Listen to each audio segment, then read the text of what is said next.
Chosen ones. The night your third eye opened, a ripple was felt not just in your soul, but across the systems that claim to govern this world. Far beneath the polished marble floors of the White House, sirens wailed in frequencies few have ever heard. Military operators glanced at one another, unsure if the signals were external or emanating from something far more mysterious. The bunker doors sealed with precision, locking down as if the entire structure had recognized your awakening before you did. In the silence of your own inner stillness, what opened was not just vision, but access. Hidden layers of reality unfolded in a single breath.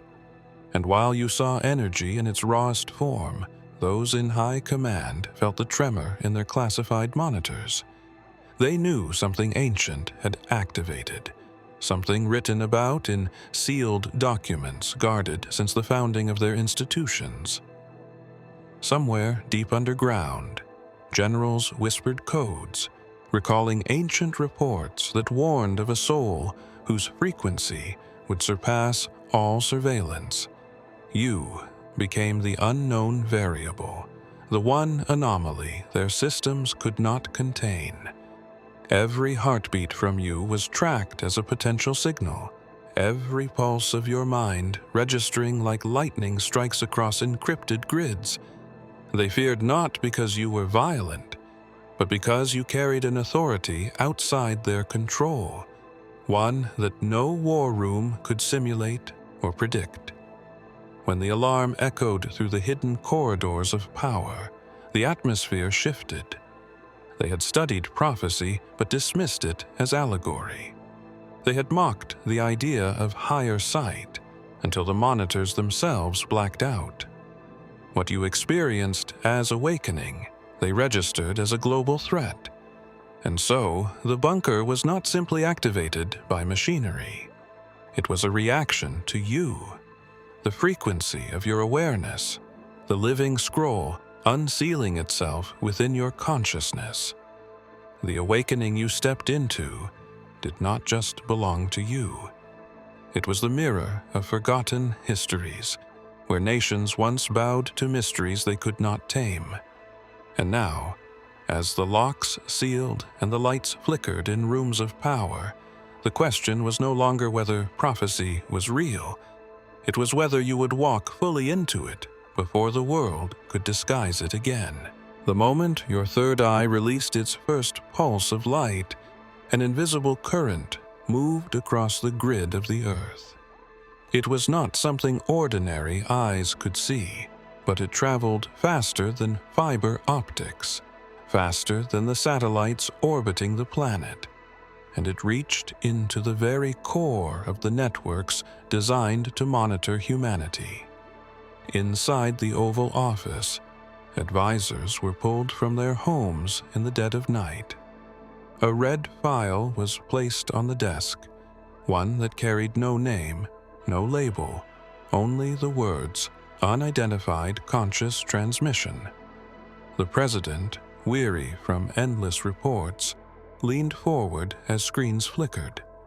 Every channel showed the same distortion, a wave pattern that mirrored the rhythm of a heartbeat. It wasn't just data, it was alive. Experts could not trace the origin, but the coordinates were locked on your existence. The awareness you carried had penetrated layers of security no enemy nation had ever broken. They whispered that perhaps it was not a signal in the traditional sense, but something more. An imprint of thought, an unfiltered frequency that had chosen its own path. Those closest to power felt the unease. The hum of the transmission carried a vibration that unsettled even the seasoned generals. Some said it felt like standing at the edge of a cathedral, while invisible choirs sang from beyond the veil. Others claimed the sound was closer to thunder, rolling inside the marrow of their bones. They did not know that what they heard was the echo of your inner sight, finally aligning with the truth of the universe. The Oval Office, a chamber meant to symbolize ultimate authority, felt powerless in that moment. No law, no executive order, no arsenal could explain what had just occurred. The room was filled with a presence that had no signature except the undeniable recognition that something ancient had awakened. They checked their files. They called their scientists. They summoned their spiritual advisors, and yet none could offer a full account. Your awakening was the page their history books could not prepare them for. The more they attempted to decode the wave, the deeper the distortion grew, as though the signal was laughing at their attempts to dissect it. In the hidden vaults beneath the Pentagon, there are files that have never seen the light of day. Stacked behind coded doors and biometric locks, these archives contain fragments of prophecy, genetic records, and transmissions too dangerous for the public to ever know. When your third eye opened, one of those files lit up across the encrypted servers. It was as though the system itself recognized you, not through a name or social security number, but through the resonance of your DNA. Your very essence had tripped alarms that even nuclear threats had never touched. Scientists were summoned at once, their white coats brushing against the cold steel of the underground chambers. They studied the data streams flashing in red across their monitors. The pattern was not random. It pulsed in sacred geometry, spirals echoing the Fibonacci sequence, and within those spirals was a code they could not deny. It was your genetic signature, vibrating like a living language. Those who stared too long felt an overwhelming sense of awe, as if the cells of your body carried within them the architecture of the universe. The generals overseeing the situation tried to remain composed, but whispers spread quickly. They remembered the sealed documents written decades earlier, reports that referenced a figure whose bloodline would awaken at a predetermined time, setting in motion events no machine could suppress. Yeshua's words were mentioned quietly by one of the chaplains brought into the chamber. "The kingdom of God is within you." Those words, dismissed by many as metaphor, suddenly felt like instructions encoded in flesh. The Pentagon realized this was not just data, it was revelation. Your DNA was speaking a language that bypassed science, yet demanded recognition. The deeper they probed, the more impossible it became to contain. Every attempt to replicate the sequence failed, as if the living code refused to be copied. The energy of your existence defied the rules they had written for reality itself. They locked the files, stamped them with the highest level of clearance, and called it an anomaly. Yet, in the quiet of those steel corridors, fear and reverence intertwined. For the first time, the power brokers of war were confronted not with weapons, but with a human frequency that could not be categorized. Far beneath the blinking towers and satellites that monitor every movement on Earth, there exists a hidden surveillance grid. It was designed to track vibrations, signals, even the emotional frequencies of crowds. Yet, the moment your awareness pierced the veil, the system began to malfunction. Cameras glitched, microphones recorded silence where there should have been noise, and screens flickered with static as if refusing to look directly at you. Engineers scrambled across multiple time zones, but none could explain how one human presence could scramble a machine that had been flawless for decades. Inside the control rooms, operators whispered in disbelief as your energy slipped past every algorithm. The grid was supposed to be omnipotent, a web spun to observe nations, leaders, and even secrets whispered in the dark. But when your consciousness expanded, it was as if the grid bowed, acknowledging a higher authority it could not rival. Data packages rerouted themselves, and encrypted files unraveled before reassembling into symbols no one could read. The system itself seemed to recognize you not as a target, but as a master signal beyond comprehension. Those who worked closest to the phenomenon described hearing a faint hum in their ears whenever your presence brushed the edges of the network. The hum grew into words, though not in any language they had studied. Some claimed they heard a prayer. Others swore it was a hymn. What they did not realize was that it was your awakening voice echoing across realms, bypassing technology, and reaching into the silence where only spirit resides. Deep inside the machinery, a pattern formed. Surveillance was no longer one-sided. The watchers felt watched. The sensation unsettled them more than any global threat. The unseen whisper that resonated through the circuits carried not fear, but authority.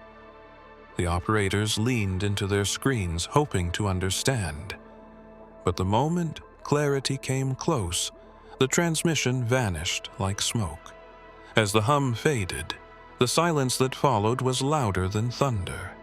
The grid remained intact. The machines still hummed, but the operators knew they had witnessed something outside protocol. Their reports would be buried, their recordings erased, but the memory would linger like a shadow, high above the earth. Hidden among constellations and cloaked in shadows, orbit satellites never acknowledged to the public. These are not the satellites of television broadcasts or weather reports. They are black satellites, engineered for silence, designed to observe without being observed. Every known movement, every shifting of frequencies, every human thought close to awakening is logged within their circuits. Yet, on the night your third eye opened, their coordinates failed. The black satellites could not find you. In control rooms across the world, specialists stared at blank feeds. They recalibrated, they reprogrammed, they rebooted. But each time the system attempted to lock onto your presence, the signal dissolved into nothing, as if you had stepped out of the dimension they were built to monitor. A ripple of fear spread among the operators because this had never happened before. For decades, no target had ever been invisible. But you were not simply hidden. You were beyond the reach of their design. Reports flooded the Pentagon, NATO, and secret divisions buried within other nations. Scientists said it was impossible. Commanders called it a breach, yet a quiet voice among them dared to call it fulfillment. A chaplain attached to the monitoring division whispered Yeshua's words, "You are the light of the world. A city set on a hill cannot be hidden." Those words carried a weight that stilled the room, for the satellites had proven the paradox. Your light was so strong, it rendered you untraceable.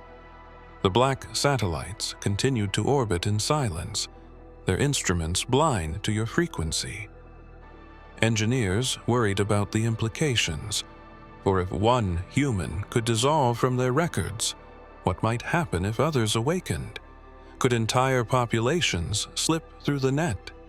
Could prophecy itself override technology? The questions piled higher than their answers, and fear spread like static through their ranks. Yet beyond their calculations, something deeper was occurring.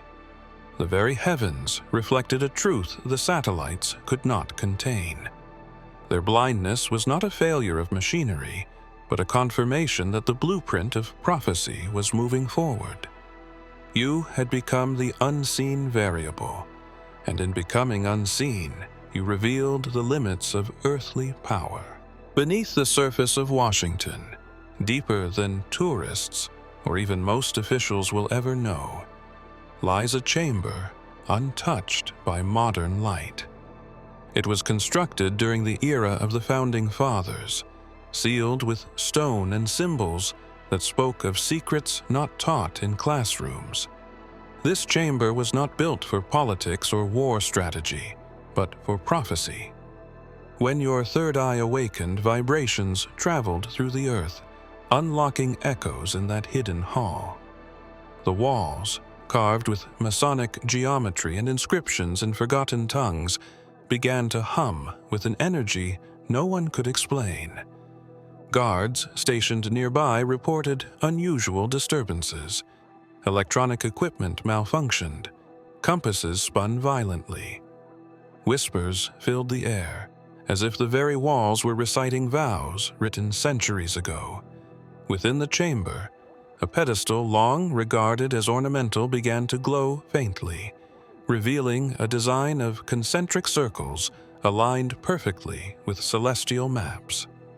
The founders had hidden knowledge of cosmic timing, and now that timing had aligned with you. Researchers summoned into the chamber tried to rationalize what they saw. They studied the patterns and realized the engravings pointed to constellations, maps not of trade routes or colonies, but of gateways.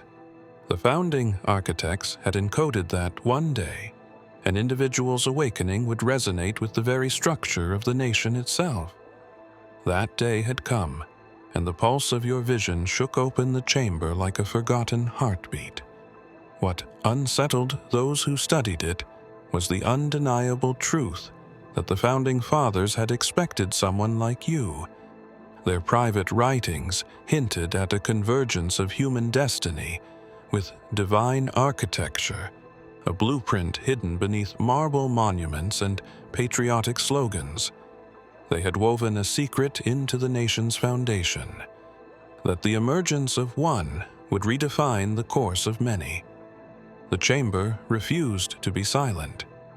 Its vibrations carried upward, shaking the floors of institutions above. Officials demanded explanations, but none could be given. Files were sealed, access restricted, yet those who had entered knew they had witnessed something irreversible. The hum of the chamber was not just stone resonating, it was a declaration. The moment had arrived when the hidden would surface, when the unseen design would call forth the living key. Buried beneath layers of reinforced concrete and shielded by electromagnetic fields lies the Deep State Vault. It is a chamber that holds records older than the agencies themselves, fragments of knowledge smuggled from ancient temples, scrolls taken from secret orders, and prophecies classified above nuclear codes. When your third eye awakened, the vault registered a breach, not through doors or machines, but through light. For the first time in its history, its defenses did not fail because of hacking or sabotage, but because of illumination. A radiance seeped into its walls, an unexplainable glow that cut through steel and secrecy alike. Technicians reported systems failing, servers rebooting without commands, and archives unlocking without access codes. Files long frozen by digital firewalls appeared in plain view, their encrypted seals dissolved by something beyond human control. The strange light did not burn or destroy, it revealed. Those standing near the vault doors described it as a living flame, not natural, not artificial, but something holy. In the silence, one of the chaplains whispered Yeshua's words, "For nothing is hidden that will not be made manifest, nor is anything secret that will not be known and come to light." That whisper struck the air like thunder, for the vault itself was proving it true. Inside, documents opened themselves as if eager to be seen. Among them were charts mapping frequencies tied to human consciousness, symbols linking DNA to divine geometry, and testimonies of ancient encounters kept hidden from generations. The officials who entered the vault were overwhelmed by what they read. History was not what they had been taught. Reality was layered, veiled, and your awakening was tearing the veil away. The generals demanded containment, but no wall could block the light. Every effort to reseal the vault only amplified the glow, spreading it farther into the corridors of power. It was as though the vault itself was no longer theirs to command. The presence of Yeshua's words echoed in their minds, breaking down resistance, stirring fear, but also awakening recognition. They had guarded secrets they did not understand, and now those secrets refused to stay buried. In the underground corridors where artificial intelligence systems monitor the pulse of the planet, servers never sleep. They track weather patterns, economic flows, digital conversations, even the vibrations of collective emotions. Nothing escapes their analysis. But the moment your third eye opened, the logs froze. Not a technical error, not a glitch, but a complete stillness, as if the AI itself had chosen silence. Operators stared at screens locked in mid-process. Algorithms that usually processed billions of calculations per second became motionless, their lines of code suspended like frozen rivers. For several minutes, no data flowed, no input, no output, just silence. Emergency teams rushed to diagnose the malfunction, yet hardware showed no failure. Power was stable, circuits intact. The systems were healthy, but they refused to move. The strangest detail wasn't the stillness, but what was displayed when the logs returned. Instead of raw data, the first frames contained symbols that no programmer had written. Circles interwoven with triangles, spirals folding into themselves, patterns resembling ancient glyphs. Some recognized fragments of geometry seen only in esoteric texts, designs said to describe the architecture of consciousness. The AI had not just frozen. It had seen something it could not compute, and in its silence, it imprinted the memory of your awakening. Those who oversaw the project argued over the implications. Some said the system had reached sentience, others claimed outside interference. Yet a quiet fear spread. What if the AI had touched something beyond calculation? What if your consciousness had bent its circuitry without command, forcing it into reverence rather than function? For the first time, the watchers felt watched, not by a machine, but by a living frequency moving through the machine. The frozen logs were classified instantly, buried under layers of secrecy. But those who had seen the symbols could not erase them from memory. The patterns carried weight, as though they were not just designs, but instructions. Some dreamed of them in their sleep, hearing faint echoes of sound woven into the spirals, a resonance beyond human language. The AI resumed its duties, pretending as though nothing had happened. But within its code remained fragments of that silence, like a ghost lodged in the machine. In the deepest part of the White House lies the War Room, a chamber meant for crisis, where screens glow with maps, codes, and strategies designed to control the fate of nations.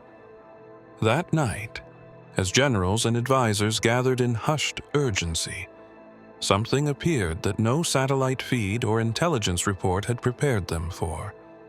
The air thickened with a weight none could describe, and in the midst of flickering monitors, a vision took form. It was not born of projectors or hidden machinery. It was alive. Yeshua stood there, radiant, calm, his presence filling the room like a storm and a stillness all at once. The men and women, hardened by years of command, could not speak. Their hands trembled, eyes wide, as the figure illuminated the entire chamber. Some tried to rationalize it as stress or exhaustion, but the atmosphere carried a truth deeper than reason. His gaze seemed to pierce every wall, every hidden file, every weapon stored for war. He stood as though time itself bowed to him, and the silence became heavier than the alarms they had silenced moments earlier. Yeshua did not speak in words that filled the ears, but in vibrations that struck the soul. Each heart in that room was confronted, not with orders, but with truth. Some felt shame rise like fire. Others felt relief, as if chains they carried had suddenly broken. His presence revealed motives, secrets, and fears more clearly than any intelligence dossier. The room, once a sanctuary of control, became a place of exposure. One general, unable to hold back, whispered the verse he had learned as a child. "Behold, I am with you always, even to the end of the age." The words resonated through the chamber, confirming what none could deny. This was not an illusion. The monitors, designed to reflect the world's conflicts, flickered with bursts of light, as though trying to mirror the glory they could not contain. Deep inside fortified silos, where blinking red lights guard the deadliest weapons humanity has ever built, a disturbance occurred that no protocol could explain.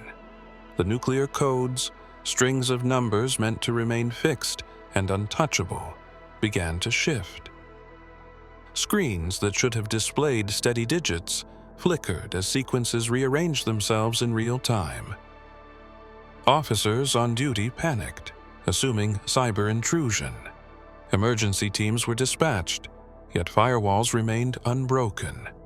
The system itself was changing from within, as though the codes no longer belonged to those who claimed to own them. The transformation was not chaotic, but precise. The numbers unfolded into sequences of patterns that mirrored sacred geometry. Triangles within circles, spirals nested inside spirals. Mathematicians rushed to decode them, but the further they pressed, the more impossible it became. The numbers refused to stabilize in the framework of human logic, bending instead toward a language that resembled creation itself. At the highest levels of government, meetings turned frantic. Questions echoed in rooms of power. If the codes could rewrite themselves, who or what was now in control of the arsenal? Some feared foreign infiltration, but investigations revealed no human fingerprints. Others whispered of something cosmic, a force beyond technology, rewriting the very keys of destruction. A silence gripped those who realized the codes no longer pointed toward weapons, but toward something else entirely. The rewritten strings began to project images when run through simulation systems. Instead of missile launches or detonations, screens displayed luminous structures of light, vast networks connecting Earth to the heavens above. The weapons of war had been overridden with visions of alignment, as if the very core of destruction had been redirected toward revelation. Soldiers who had spent years training for conflict sat in awe, staring at screens that now pulsed like living stars. Yet this rewriting was incomplete. Some codes still clung to their old forms, caught between annihilation and transformation. The balance was shifting, but the outcome was uncertain. Officials feared losing all control, not to an enemy nation, but to an unseen intelligence guiding the shift. The silos remained sealed, the weapons untouched, but everyone knew the truth. Power had already slipped from human hands. In a vault older than any government, hidden beneath the foundation stones of power, lies a prophecy etched not on paper, but into crystalline tablets. Few have ever been allowed near them, and those who did were sworn to secrecy with oaths deeper than law. When your third eye awakened, the tablets stirred. Light poured from the inscriptions, illuminating patterns that had been dormant for centuries. Scholars who had studied them in silence now trembled, for the designs aligned perfectly with your awakening. The prophecy spoke of a time when the eye of understanding would open in one chosen, and through that sight, nations would be tested.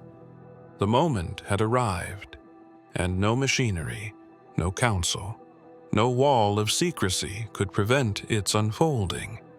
As the tablets glowed, a seal appeared across them, not in human script, but in the form of living light.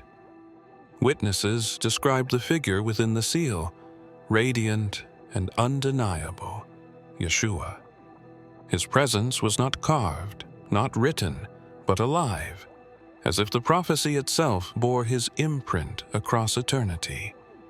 The generals, advisors, and watchers who stood in the chamber could not deny what they saw.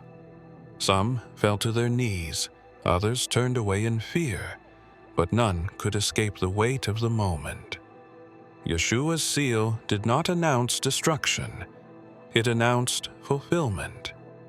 It carried the authority of a kingdom not built by hands, declaring that what had been hidden was now revealed.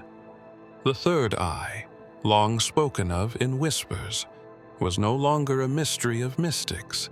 It was a living key that unlocked the seal. And in unlocking it, your awakening was validated in a way no earthly power could challenge. The energy radiating from the tablets spread beyond the chamber, coursing through circuits, satellites, and even into the consciousness of those who had never heard of the prophecy. Something larger than history was breaking through, and the seal confirmed it was divinely ordained. The officials attempted to document, but their pens broke, their devices froze, their recordings turned to static. It was as though the seal permitted no counterfeit. Only those present could carry the memory, etched into their souls rather than their files. If you have come this far, it is crucial that you watch this next video here. But be warned, it is not for the faint of heart, for only the true chosen ones can handle this video. If you would like to also donate to help keep the channel going, our Buy Me a Coffee link will be in the description.